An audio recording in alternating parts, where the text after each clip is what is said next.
Ինչ է իրենից ներկայացնում հուզական կամ մասնագիտական այրումը, եզրույթը մեր հասարակությունում նոր է, բայց դրսևորումը եղել է այն ժամանակվանից, երբ ի հայտ է եկել աշխատանք ասվածը, երբ է աշխատողը ենթարկվում մասնագիտական այրման, որքանով է դա ազդում գործատուի վրա, հարցեր, որոնց պատասխանները տալիս է մասնագիտական կայունության արհեստանոց ծրագիրը, այն իրականացնում է Կանանի սոցիալոգիաբանական կենտրոն հասարակական կազմակերպությունը։ Մեր կազմակերպությունը ունի մի քանի ռազմավարական ուղղություններ, որոնցից մեկը նաև մասնագիտական այրման կանխարգելումն է։ Ճիշտ է, մենք իրականացնում ենք բացառապես անվճար ծրագրեր, սակայն որպեսզի կազմակերպությունը դառնա առավել ինքնաբավ եւ ինքնաֆինանսավորմամբ իրականացնի նաև սեփական նախաձեռնությունը, որոշեցինք ստեղծել նաև մասնագիտական կայունության արհեստանոց նախաձեռնությունը եւ հոգեբանի աջակցությամբ ստեղծել ենք վճարովի ծառայությունների փաթեթ, մասնավորապես մարդ-մարդ համակարգում աշխատող մասնագետների համար։ Դրսևորումները տարբեր են լինում, ֆիզիկական դրսևորումներից մինչև հոգեհուզական դրսևորումներ, օրինակ ընդհանուր թուլություն կարող է լինել, գլխացավեր հաճախակի, սրտխփոսներ եւ այլն, հուզական առումով կարող է լինել մոտիվացիայի անկում, կարող է լինել սթրեսային ինչ-որ իրավիճակներ, անդադար կրկնվող տխրության զգացում, տագնապներ եւ այլն, ամենատարբեր ձևերով կարող է դրսևորվել եւ ամենաակնառուն, որ այսպես միանգամից նկատելի է դառնում, դա մոտիվացիայի կտրուկ անկումն է։ Կանանի հասարակական կազմակերպությունը արշավներ է սկսել Գյումրիում երևույթի ախտորոշման, իրազեկման ու կանխարգելման համար։ Շիրակի պետական համալսարանից հետո հաջորդ իրազեկման հանդիպումը Հայաստանի պետական տնտեսագիտական համալսարանի Գյումրու մասնաճյուղում էր։ Չկա մասնագիտություն, որը ավելի շատ կամ ավելի քիչ է կարևոր, որը հայտնվում է մասնագիտական այրման շրջանում, մեզանից յուրաքանչյուրը, այդ թվում լրագրողները, մեդիա ոլորտի կամ առհասարակ ցանկացած ոլորտ, այն մարդիկ, ովքեր աշխատում են մարդ-մարդ հարաբերության մեջ, ապա իրենք հուզական այրման վտանգի տակ են։ Անկախ նրանից, թե հուզական այրումը ինչ աշխանի է, միևնույն է դրա դեմ պետք է պայքարել, իսկ մենք ասում ենք, որ հուզական այրումը կանխելու համար պետք է գալ հենց մասնագիտական կայունության արհեստանոց։ Խոշոր հաշվով մեր մարզում ոչ այնքան է տեղեկացված, թե ինչպիսի կառույցներ կան, որոնք կառաջարկեն նմանատիպ հնարավորություն մասնագիտական այրումը հնարավորինս բացառելու կամ լուծելու հետ կապված աշխատանքի արդյունքում հնարավորինս մարդիկ տեղեկացված են, ինչպես նաև տեղեկացված են, թե տվյալ ծառայություններն իրենցից ինչպիսի փաթեթներ են ենթադրում, որոնք որ բավականաչափ մատչելի են մեր մարզի բնակչության համար։ Հատկապես ովքեր են ենթարկվում հուզական կամ մասնագիտական այրման, ինչ անել այս խնդրում հայտնվելու դեպքում։ Այս երևույթի մասին իրազեկել, որպեսզի ճանաչեն երևույթը, հնարավորություն տանք նաև կանխարգելիչ միջոցառումներ ձեռնարկել եւ այս փաթեթը հիմնականում նախատեսված է ոչ միայն անհատական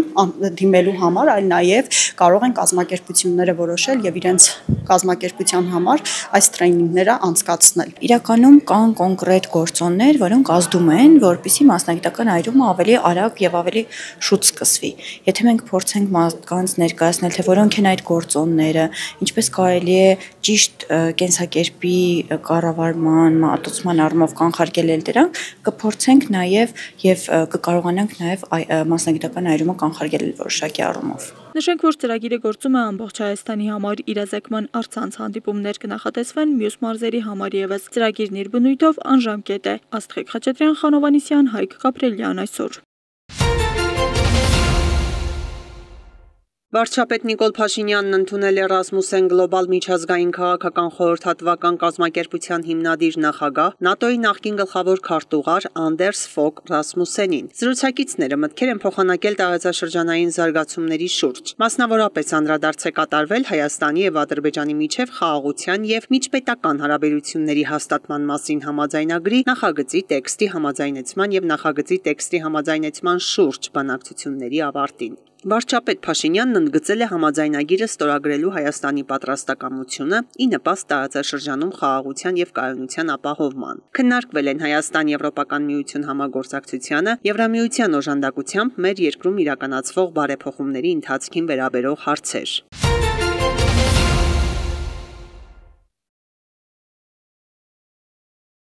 Ադրբեջանի պաշտպանության նախարարության հաղորդագրությունը, թե մարտի 20-ի լույս 21-ի գիշերը Հայաստանի զինված ուժերի ստորաբաժանումները կրակ են բացել սահմանագոտու արևելյան եւ հարավ-արևելյան հատվածներում տեղակայված ադրբեջանական դիրքերի ուղղությամբ, չի համապատասխանում իրականությանը։ Պաշտպանության նախարար Սուրեն Պապիկյանն այս մասին լրագրողների հետ ճեպազրույցով է հանդես եկել։ Կողմը չի կրակում։ Ինչու ապացույցներով չեք խոսում Ադրբեջանի հետ։ Օրինակ արբանյակներին նկարացնել, որ հայկական կողմը չի կրակում, որևէ գործողություն չի դիմում։ Արբանյակային նկարները չեն կարող ցույց տալ գնդակների կրակելու չկրակելու մասին։ Դրա համար պետք են տեսագրություններ։ Իսկ քանի որ մեղադրողը մենք չենք, այլ մեր հարևանները, մենք դրա համար ասում ենք, եթե ունեք ապացույցներ, տեսանյութեր տրամադրեք մեզ։ Մենք պատրաստ ենք ուսումնասիրել, հետաքննել։ Մինչ օրս չենք ստացել նմանատիպ արձագանքներ։ Իսկ ինչու դուք չեք ուզում ապացույցներով դուք խոսեք, մեր պաշտպանության Ինչի մասին խոսենք, չեղած բանի ի՞նչ է ապացույցը։ Իսկ Ադրբեջանի կողմից զորքերի տեղաշարժ կա թե ոչ։ Ոչ, չկա։ Սահմանում հանգիստ է։ Այսինքն պատերազմի վտանգ դուք չեք տեսնում։ Ես չեմ կարող գնահատական տալ, թե ինչու է տարածվել նման տեղեկատվություն, մենք Ինչի Ադրբեջանի ապատեղեկատվություն։ Սա մեր գնահատականն է եղած փաստերի հիման վրա։ Եթե կլինեն փաստեր, մենք պատրաստ ենք ուսումնասիրել, հետաքննել։ Հայաստանի ու Ադրբեջանի միջև արդեն համաձայնեցված խաղաղության համաձայնագրի եւ այն ստորագրելու մեր երկրի պատրաստակամության մասին ազգային ժողովի նախագահ Ալեն Սիմոնյանը մանրամասներ է հայտնել Շվեդիայի Ռիքսդագի նախագահի առաջին տեղակալ Քենեթ Ֆորսլունդի հետ հանդիպմանը։ Ալեն Սիմոնյանը նաեւ գործընկերոջ ուշադրությունը հրավիրել է Բաքվում պահվող հայերի ապօրինի դատավարությունների վրա։ Զրուցակիցների քննարկումների առանցքում են եղել միջխորհրդարանական համագործակցության զարգացմանը վերաբերող հարցերը։ Հանդիպումը կայացել է Ալեն Սիմոնյանի Ստրասբուրգ կատարած աշխատանքային այցի շրջանակում։ Հայ-չեխական հարաբերությունների դինամիկ զարգացումն ընդգծվել է ազգային ժողովի նախագահ Ալեն Սիմոնյանի եւ Չեխիայի Հանրապետության խորհրդարանի падգամավորների պալատի Եվրամիության գործերի հանձնաժողովի նախագահ Օնդրժեյ Բենեշիկի գլխավորած պատվիրակության հետ հանդիպմանը։ Զրուցակիցները նշել են, որ նման փոխադարձ այցելությունները կարևոր են միջխորհրդարանական հարաբերություններին նոր տեմպ հաղորդելու տեսանկյունից։ Երկկողմ հարաբերություններին վերաբերող թեմաներից բացի քննարկումների առանցքում են եղել նաև Հայաստան-Եվրամիություն օրակարգին, Հայաստանի ու Ադրբեջանի միջև արդեն համաձայնեցված խաղաղության պայմանագրին, տարածաշրջանային զարգացումներին, ինչպես նաև Բաքվում պահվող հայերի հայրենադարձությանը վերաբերող հարցերը։ Այսօրվանից մարտի 21-ից բացվեց Հայաստանի եւ Թուրքիայի միջև գտնվող Մարգարա անցակետը։ Այն բաց կմնա մինչև մարտի 30-ը, որպեսզի Հայաստանի կողմից Սիրիա ուղարկվող մարդասիրական օգնության բեռները տեղափոխվեն Թուրքիայի տարածքով։ Այս որոշումը ընդունեց Հայաստանի կառավարությունը նախորդին կայացած նիստում։ Կառավարության որոշման հիմնավորման մեջ նշվում է, որ Հայաստանի եւ Սիրիայի համապատասխան գերատեսչությունների միջև աշխատանքային հանդիպումների արդյունքում քննարկվել է հումանիտար աջակցություն ցուցաբերելու հարցը։ Տվյալ պահին Մարգարա անցակետը չի գործում, իսկ գործող իրավական կարգավորումներով անհնար է նշված սահմանային կետով բեռների եւ տրանսպորտային միջոցների անցումը։ Այս որոշմամբ հնարավորություն կստեղծվի մարդասիրական օգնությունն արագ եւ նվազ ծախսերով հասցնել Սիրիա։ Հիմա զուգակցելու եմ մեր նոր տուն։ Գնանք։ Գնացինք։ Բենյամինը եղբայրներից ավագն է, մեծավարի մեզ իրենց տուն է ուղեկցում։ Վաչեն ու Արթուրը դեռ չեն գիտակցում սեփական տունն ունենալու բախտավորությունը, փոխարենը ավագ եղբայրն է հյուրընկալ տանտիրոջ պես ներս հրավիրում։ Բարեկալով մեր նոր տուն։ Շնորհակալություն։ Բենյամինն արդեն որոշել է, թե իրենց սենյակում կահույքն ու խաղալիքներն ինչպես պիտի դասավորեն, որ եւ դասապատրաստման եւ խաղալու տեղ լինի։ Այստեղ լինելու մեր բաղճակալը, այստեղ մեր պահարանը։ Բոլորով կտեղավորվեք։ Այո։ Որովհետև բաղճակալը բացող փակվող լինելու։ Մտածել եք։ Այո, որ առավոտյան շատ չզբաղեցնի փակեք, իսկ երեկոյան որ քնելու եք բացեք։ Բազմազավակ Ղալումյանների ընտանիքն առաջիններից էր, որ սահմանամերձ Սևքարում տուն կառուցելու պետական ծրագրի շահառու դարձավ։ 1400 քառակուսի մետր հողատարածքը Աշոտը պապից ժառանգություն է ստացել։ Տան շինարարությունը 2023-ի փետրվարին են սկսել, ամիսներ անց արդեն պատրաստ էր։ 4 տղա զավակ ունեմ, 2 տուն պակաս եմ սարքելու էլի ուժերով։ Մարդիկային տուն չունեին, ունեցան եւ աշխատատեղեր բացվեց։ Դուրս խոպան չգնացին մեծ մասը, այս տարի մնացին Հայաստանում իրանց ընտանիքների հետ։ Կառուցումն էլ ներքին հարդարման աշխատանքներն էլ ավարտել են, կահույքի մի մասը տեղադրել, կահավորումն ավարտեն կտեղափոխվեն մշտական բնակության։ Առայժմ աչքալուսանքի սեղանի շուրջ են հավաքվել, հոր կողքից հեռու չի գնում Բենյամինը, բայց նրանից թաքուն մի երազանք ունի։ Իսկ ես փող եմ հավաքում, որ կարողանանք մեր տան հետևը լողավազան պատրաստենք։ Սահմանամերձ գյուղերում բնակապահովման պետական ծրագրի շնորհիվ 2150 ընտանիք տան տեր դառնալու հնարավորություն ստացավ։ 16 միլիոնն էլ դրա տոկոսադրույքն էլ պետությունը կվճարի։ Նոր կարգի համաձայն 5 բնակավայրից բացի ծրագրով տուն կառուցելու հնարավորություն ունեն նրանք, ովքեր շինթույլտվությունը ստացել են մինչև անցած տարվա սեպտեմբերի 1-ը։ 24 թվականի դեկտեմբեր ամսին կառավարության կողմից ընդունվեց որոշում ծրագիրը կոնկրետ բնակավայրերում եւ կոնկրետ թիրախային խմբերի համար վերաբացելու մասին։ Դրանք Տավուշի մարզի Բաղանիս, Բերքաբերք, Իրանց եւ Ոսկեպար բնակավայրերն են, ինչպես նաեւ Վայոց ձորի մարզի Կոմք բնակավայրը։ Որ բնապահպան Աշոտի տան հարդարումը սրտով լիներ, թիկունքում հայրենի Սարու դաշտի տեսարանը պարտադիր էր։ Բնակապահովման պետական ծրագրի գլխավոր նպատակներից մեկը հայ մարդուն հայրենի գյուղին հող ու ջրին կապելն է, որ մնան ու շենացնեն իրենց բնակավայրերը։ Չեմ էլ մտածել ճիշտն ասած ոչ մի անգամ որ գյուղից դուրս գամ, որովհետև ես սիրում եմ իմ գյուղը եւ հայրենիքը։ Հենց հայրենիք սկսում է գյուղից, դաժե խոսելուց հուզվում ես, որ հայրենիք ես ասում, գյուղ ես ասում։ Շատերիս համար սա եղել է երազանք, նպատակ, սեփական տուն ունենալ հայրենի հողում, գյուղում ու այս ծրագրի շնորհիվ իրականություն դարձավ։ Սահմանամերձ Բերքաբերում է ծնվել, մեծացել Վահագնը, բայց տեղափոխվել էր Իջևան ապրելու։ Հարազատ գյուղի հետ կապը երբեք չի կտրվել։ Գյուղ վերադառնալու եւ սեփական տունը կառուցելու հնարավորությունը բաց չթողեց։ Հիմա բնակֆոնդը 70-80%-ով թարմացել է, մեր համայնքի մասին է խոսքը։ Ով տուն ունի հինա նորն է կառուցում, մեծ մասն էլ որ բազմազավակ ընտանիքներ են եղել, երկրորդ տղա, երրորդ տղա, այդ մարդիկ արդեն առանձին տներ են իրենց համար կառուցում։ Մինչև ծրագիրը սահմանամերձ գյուղի այս հատվածում ոչ մի տուն չկար, խորհրդային տարիներից հետո Բերքաբերում հատուկենտ տներ են կառուցվել։ Հիմա գյուղում մի քանի բնակելի թաղ է ավելացել։ Կառավարությունը հատուկ մոտեցում ունի Բերքաբերի, Բաղանիսի, Կիրանցի ու Ոսկեպարի նկատմամբ։ Տավուշի մարզի 4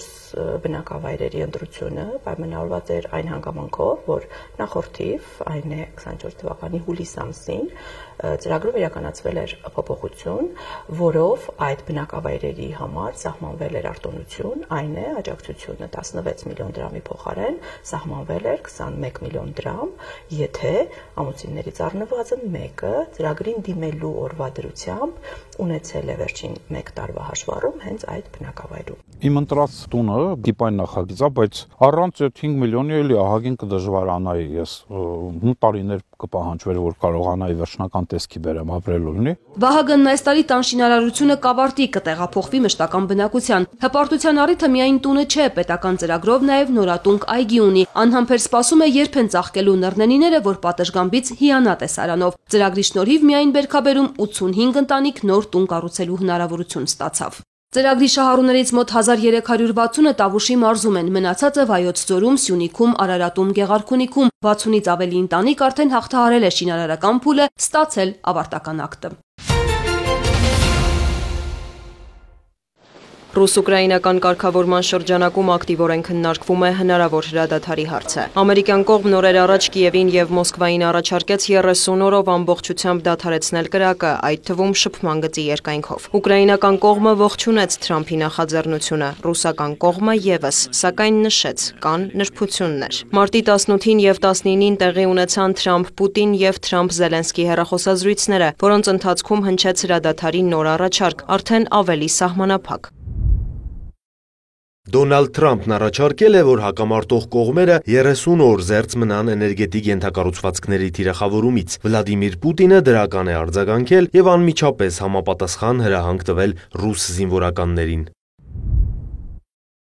Պատերազմի ավարտի ճանապարհին առաջին քայլերից մեկը կարող է լինել էներգետիկ եւ քաղաքացիական այլ ենթակառուցվածքների վրա հարձակումների դադարեցումը։ Մենք պատրաստ ենք գնալ այդ քայլին։ Այնուհանդերձ Թրամփի հետ հեռախոսազրույցներից անմիջապես հետո Ուկրաինան եւ Ռուսաստանը մեղադրեցին իրար էներգետիկ ենթակառուցվածքներին փոխադարձ հարվածների համար։ Կիևի ռեժիմը 3 ԱԹՍ-ով հարձակվել է Կրասնոդարի երկրամասի էներգետիկ օբյեկտի վրա։ Մինչդեռ Ուկրաինայի էներգետիկ ենթակառուցվածքին հարվածները ժամանակավորապես դադարեցնելու մասին Վլադիմիր Պուտինի հրամանը ստանալու պահին օդում եղել է ռուսական 7 ԱԹՍ։ Դրանք նախատեսված էին ռազմարդյունաբերական համալիրի հետ կապված էներգետիկ ենթակառուցվածքին հարվածելու համար, սակայն ռուսական հոբ ուժերին հանձնարարվել է չեզոքացնել դրանք։ Կիևից սակայն հերքում են, ռուսական անօդաչուները հասել են նպատակակետերին։ Նույնիսկ նախագահ Թրամփի հետ Պուտինի զրույցից հետո ռուսական 150 անօդաչու սարք է արձակվել Ուկրաինայի ուղղությամբ թիրախավորելով այդ թվում էներգետիկ օբյեկտները։ Հարկ է նշել, որ էներգետիկ հրադադարի առաջարկ հնչել էր նաև փետրվարի 18-ին ռուս-ամերիկյան բանակցությունների ընթացքում, սակայն Սերգեյ Լավրովն ամերիկացի գործընկերներին վստահեցրել էր։ Երբեք չենք վտանգել բնակչության էներգամատակարարման համակարգերը։ Մեր թիրախը եղել են Ուկրաինայի զինված ուժերին ծառայող օբյեկտները։ Արդյոք ռուսական ուժերը հարվածում են բացառապես ռազմարդյունաբերական համալիրը սպասարկող ուկրաինական էներգետիկ օբյեկտներին։ Human Rights Watch-ի զեկույցի համաձայն ռուսական ուժերը բազմիցս հարվածել են Ուկրաինայի էներգետիկ եւ այլ օբյեկտների, ինչի հետևանքով միլիոնավոր մարդիկ մնացել են առանց ջեռուցման, լույսի եւ ջրի։ Էլեկտրամատակարարման համակարգերը թիրախավորվում են գրեթե ամեն օր։ Ամենից շատ վնասվել են բաշխիչ կայանները եւ էլեկտրաէներգիա արտադրող որոշ փոքր օբյեկտներ։ Դա հանգեցնում է հոսանքազրկումների։ Վերջերս զանգվածային հարձակումների են ենթարկվել Օդեսայի, Կրոպիվնիցկիի էներգետիկ ենթակառուցվածքները։ Այժմ բարձրավոլտ էլեկտրահաղորդման 80 կարևոր օբյեկտների մեծ մասը պաշտպանված է ԱԹՍ-ների հարձակումներից։ Հիմնականում թիրախավորվում են էլեկտրաէներգիա արտադրող կայանները։ Բարեբախտաբար ատոմականներին լուրջ վնաս չի հասցվել, իսկ ջեկերը, հեկերը ենթարկվել են հարձակման բազմիցս։ Վոլոդիմիր Զելենսկու խոսքով 2024 թվականի աշնան Ուկրաինայի ջերմաէլեկտրակայանների 80%-ը եւ հիդրոէլեկտրակայանների 1/3-ը վնասվել են ռուսական հարվածների հետևանքով։ Օլեքսանդր Պարաշիի խոսքով Ուկրաինայի էներգետիկ հատվածին հասցված վնասի ծավալների մասին պաշտոնական հստակ վիճակագրություն չկա, սակայն եթե համեմատենք 2022-ի սկզբին պատերազմից առաջ Ուկրաինան ուներ մոտ 55 գիգավատ էլեկտրաէներգիա արտադրելու հզորություն։ Ռուսական ներխուժման հետևանքով մոտ 18 գիգավատը մնաց օկուպացված տարածքներում։ Դրանից ավելի շատ Ուկրաինան կորցրեց հրթիռային հարձակումների պատճառով։ Նշենք, որ վնասների մի մասը չեզոքացվել է այսօր։ Իմ գնահատմամբ Ուկրաինան ունի շուրջ 22 գիգավատ էլեկտրաէներգիա արտադրելու կարողություն, որից մոտ 6-ը արևային կայանների հաշվին։ Բարեբախտաբար Եվրամիությունից մինչև 2 գիգավատի ներկրում կա։ Սակայն սա բավարար չէ Ուկրաինայում էլեկտրաէներգիայի պահանջարկը բավարարելու համար, հատկապես ձմռանը։ Ուկրաինայի էներգետիկ համակարգի թիրախավորում արձանագրել է նաև ՄԱԿ-ը։ 2024 թվականի մարտ-օգոստոս ամիսներին Ռուսաստանը համակարգված հարձակումներ է իրականացրել Ուկրաինայի էներգետիկ ենթակառուցվածքի վրա, վնաս պատճառելով քաղաքացիական անձանց։ 2024 թվականի հունիսին միջազգային քրեական դատարանը նույնիսկ օրդերներ է տվել Ռուսաստանի պաշտպանության նախկին նախարար Սերգեյ Շոյգուին եւ գլխավոր շտաբի պետ Վալերի Գերասիմովին ձերբակալելու համար։ Որպես պատճառ է նշվում Ուկրաինայի էներգետիկ ենթակառուցվածքների թիրախավորումը եւ խաղաղ բնակչությանը վնաս հասցնելը։ Այսպիսով, որքան ժամանակ կամ գումար կպահանջվի ուկրաինական էներգահամակարգը վերականգնելու համար։ Եթե դիտարկենք սցենար, որ պատերազմն ավարտվում է եւ տնտեսությունն ակտիվանում է, կարճաժամկետ հեռանկարում Ուկրաինային կպահանջվի մոտ 10 գիգավատի հզորություն ու եւս լրացուցիչ 10 գիգավատ առաջիկա 10 տարում։ Դա կարող է արժանալ 15-ից 20 միլիարդ դոլար։ Ինչ վերաբերում է էներգետիկ հրադադարին, Օլեքսանդր Պարաշին նշում է, դեռ բարդ է ասել, երբ այն իրականություն կդառնա եւ ինչ ձևաչափով։ Զելենսկին հայտնել է, որ Ուկրաինան առաջիկայում կպատրաստի այն օբյեկտների ցանկը, որոնք կարող են պաշտպանվել հնարավոր մասնակի հրադադարի շրջանակում։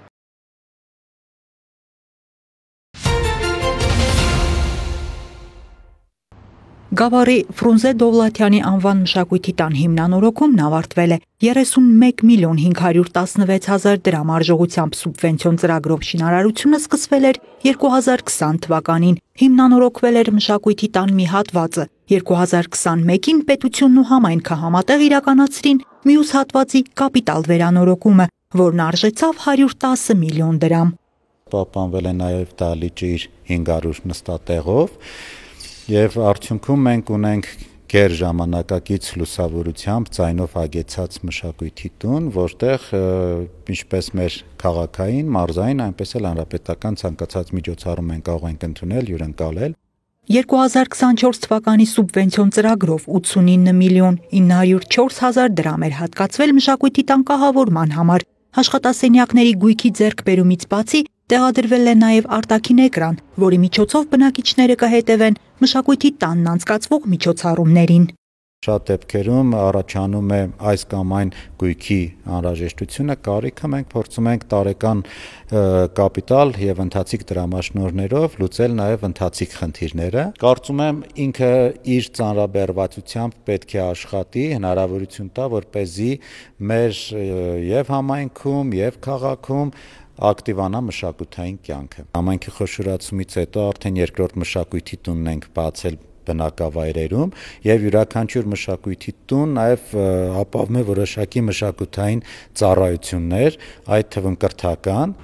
Մշակույթի տանն էլեկտրաէներգիա մատակարարվում է արևային ֆոտովոլտային համակարգի միջոցով։ Այն ոչ միայն ամբողջությամբ բավարարում է հաստատության կարիքները, այլև սնուցում է հարակից 3 փողոցի լուսավորության ցանցը։ Խնայված գումարներն ուղղվելու են մշակույթի տան պահպանությանն ու ընթացիկ խնդիրների լուծմանը։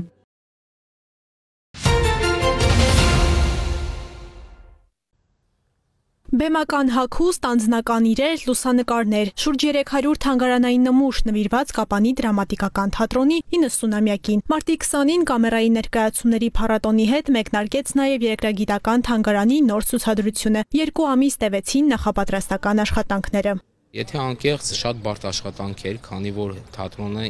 չուներ արխիվ եւ մենք տարբեր մարդկանցից փորձել ենք հավաքագրել իմեր ունեցած արխիվային նյութերի հետ համատեղ ներկայացնել թատրոնի պատմությունը, թատրոնի 90-ամյա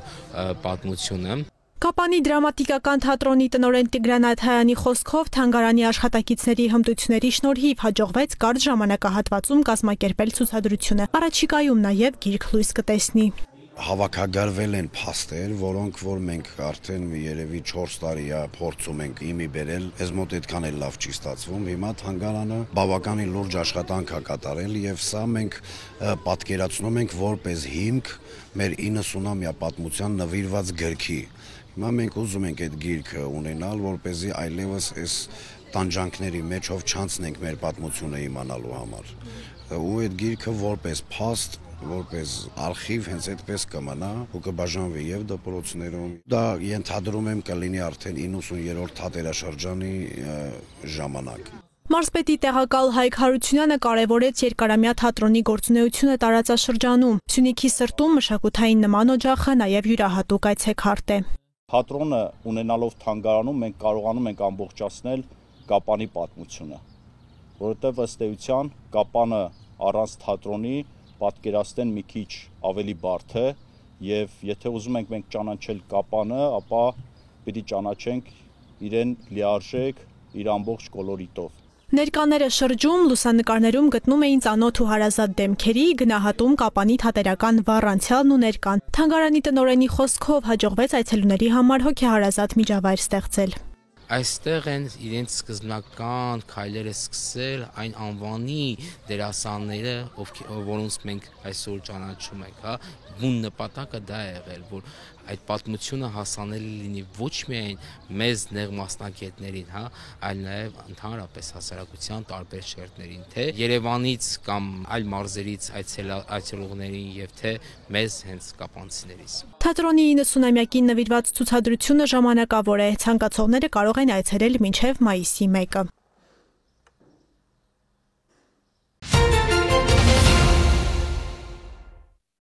Մարտի 11-ին քրեական ոստիկանության Գեղարքունիքի մարզային վարչությունում ստացվել էր օպերատիվ տեղեկություն, որ Նորատուս գյուղի բնակիչ 62-ամյա տղամարդը տաննապոյնի պահում է թմրամիջոց։ Նույն օրը ձեռնարկված միջոցառումների արդյունքում տղամարդն իրավապահներին է ներկայացրել 123 գրամ դեղնականաչավուն զանգվածով 2 տարա։ Նա հայտնել է, որ մարիխուանան կանեփի վայրաճ տպերից պատրաստել է ինքը անձնական օգտագործման համար։ Նույն օրը Գեղարքունիքի քրեական ոստիկանները ստացել էին նաև նմանատիպ մեկ այլ տեղեկություն, որն իրացնելու համար մեկնեցին Ծաղկուն գյուղ։ Օպերատիվ տվյալ տվյալը, որ այս տեղի բնակիչ 51-ամյա տղամարդն ապօրինի պահում է թմրամիջոց, հաստատվեց։ Նկուղից եւ Գոմի տանիքից տղամարդը ներկայացրեց 2.1 կիլոգրամ կանեփի թփեր, ապակյա 5 տարայում լցված 108 գրամ մանրացված մարիխուանայի նմանվող զանգված, 9 գրամ նույն զանգվածով տոպրակ։ Ըստ տանտիրոջ կանեպը քաղել էր իր տնամերձ հողամասում վայրի աճած թփերից եւ պահել անձնական օգտագործման համար։ Գեղարքունիքի քրեական հետախույզները նման մի տեղեկություն էլ լրացրին հաջորդ օրը։ Մարտի 12-ին նրանք այցելեցին Գավառ քաղաքի ազատամարտիկների փողոց, որտեղի բնակիչ 55-ամյա տղամարդն իր առանձնատանը կից աղավնիների բնից ներկայացրեց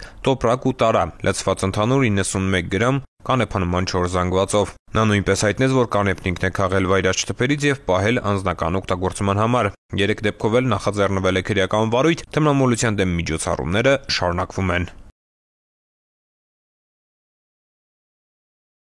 Փետրվարի 24-ին քրեական ոստիկանության Արմավիրի մարզային վարչությունում հավաստի տեղեկություններ էին ստացվել, որ Մրգաշատ գյուղի բնակիչ 63-ամյա մի տղամարդ տանը եւ օժանդակ շինություններում ապօրինի պահում է թմրամիջոց։ Արմավիրի մարզային քննչական վարչությունում նախաձեռնված քրեական վարույթի շրջանակներում զննություն է կատարվել նրա բնակության վայրում։ Ջերմոցում հայտնաբերվել է մարիխուանայի նմանվող մոտ 72 գրամ զանգվածով պարկ, իսկ նկուղում նույն զանգվածով լցված պոլիէթիլենային 2 փաթեթ։ Ընդհանուր մոտ 98 գրամ զանգվածի վերաբերյալ տանտերը հայտնել է, որ այն մարիխուանա է, պատկանում է իրեն։ Կանեփն էլ ինքն է աճեցրել, մշակել եւ պատրաստել անձամբ օգտագործելու համար։ Տղամարդը ներկայացվել է Արմավիրի մարզային քննչական վարչություն։ Մարտի 3-ին Արմավիրի քրեական ոստիկանները ստացան նոր տեղեկություն, ըստ որի Մերձավան գյուղի բնակիչ 41-ամյա տղամարդը նույնպես տանը եւ օժանդակ շինություններում ապօրինի պահում է թմրամիջոց։ Վաղարշապատի քննչական բաժնում նախաձեռնված քրեական վարույթի շրջանակներում կատարված զննությամբ նրա տանեկից մառանում հայտնաբերվեց դեղնականաչավուն չորացված մանրացված մոտ 103 գրամ դեղնականաչավուն զանգվածով ապակյա տարա, նույն զանգվածով պոլիէթիլենային 2 տոպրակ, նաեւ առաստաղից կախված կանեփանման ջյուղեր մոտ 550 գրամ քաշով։ Ընդհանուր առմամբ հայտնաբերվել են մոտ 795 գրամ կանեփանման չորացված զանգվածներ։ Քննիչի որոշմամբ տղամարդը ձերբակալվել է։ Նմանատիպ հաջորդ տեղեկությունը Արմավիրի քրեական ոստիկանները ստացան մարտի 5-ին։ Այս դեպքում եւս նախաձեռնվեց քրեական վարույթ եւ իրավապահները մեկնեցին Մրգաշատ գյուղ։ Այստեղի բնակիչ 40-ամյա տղամարդու բնակության վայրում կատարված զննությամբ խորդանոցում հայտնաբերվեց կոշիկի, հեռախոսի եւ ծխախոտի մեկական տուփ, լցված կանեփանման 4 զանգվածներով, նաեւ նույն պարունակության պարկ։ Հայտնաբերվածի ընդհանուր քաշը կազմեց մոտ 260 գրամ։ Տանտերը նաեւ ներկայացրեց թմրամիջոցի նմանվող հետքերով ծխամորճ ու 4 կաթուցիչ եւ հայտնեց, որ թմրամիջոցն իրենն է, կանեփն ինքն է աճեցրել, մշակել եւ պատրաստել անձնական օգտագործման համար։ Նա ձերբակալվել եւ ներկայացվել է նախաքննական մարմին։ Մարտի 6-ին Արմավիրի քրեական ոստիկանները ստացան մեկ այլ հավաստի տեղեկություն, որ Մեծամորի բնակիչ 34-ամյա տղամարդը տանն ապօրինի պահում է մարիխուանա եւ մեթամֆետամին տեսակի թմրամիջոցներ։ Տեղեկությունը ստուգելու նպատակով իրավապահներն այցելեցին տղամարդուն։ Նա ընդունեց, որ ունի կրիստալ, որը դրված էր հյուրասենյակի սեղանին։ Ըստ տանտիրոջ կրիստալն իրենն է ձեռք է բերել Telegram ալիքի միջոցով անձնական օգտագործման համար։ Մարտի 9-ին ստացած օպերատիվ տվյալներն իրացնելիս Արմավիրի քրեական հետախույզները համագործակցեցին համայնքային ոստիկանության Արմավիրի բաժնի գործընկերների հետ։ Առավոտյան ժամը 6:10-ին Արմավիր քաղաքի Արարատյան փողոցում ենթադրյալ հանցանք կատարած լինելու կասկածանքով նրանք ձերբակալեցին Արմավիր քաղաքի բնակիչ 19-ամյա եւ Արարատի բնակիչ 18-ամյա երիտասարդների եւ վերջինիս վարած Opel Magnish մեքենայով հանդերձ տեղափոխեցին Արմավիրի մարզային վարչություն։ 19-ամյա ուղևորի անձնական խուզարկությամբ հայտնաբերվեց դեղնականաչավուն կանեփանման զանգվածով փայլատի թեղի փաթեթ, նույն զանգվածով կաթուցիչ նաև կրիստալի նմանվող բյուրեղանման զանգված։ Ըստ երիտասարդի հայտնաբերվածները թմրանյութ են։ Կազմված փաստաթղթերն ուղարկվեցին Արմավիրի մարզային քննչական վարչություն, որտեղ նախաձեռնվեց քրեական վարույթ, որի շրջանակներում շարունակելով համատեղ միջոցառումները քրեական եւ համայնքային ոստիկանները պարզեցին, որ հիշյալ թմրամիջոցները երիտասարդներին տվել է Սյունիքի մարզի բնակիչ 22-ամյա մի երիտասարդ։ Մարտի 11-ին կատարված զննությամբ դեղնականաչավուն կանեփանման զանգված հայտնաբերվեց նաև Opel Magnish-ի մեքենայում, որը ըստ նախնական տվյալի նույնպես պատկանում էր 19-ամյա արմավիրցուն։ Կազմված փաստաթղթերն ուղարկվել են Արմավիրի մարզային քննչական վարչություն, թմրամոլության եւ ապօրինի թմրաշրջանառության դեմ միջոցառումները շարունակվում են։ Ծանուցում ենթադրյալ հանցանքի մեջ կասկածվողը կամ մեղադրվողը համարվում է անմեղ, քանի դեռ նրա մեղավորությունը ապացուցված չէ Հայաստանի Հանրապետության քրեական դատավարության օրենսգրքով սահմանված կարգով, դատարանի օրինական ուժի մեջ մտած դատավճռով։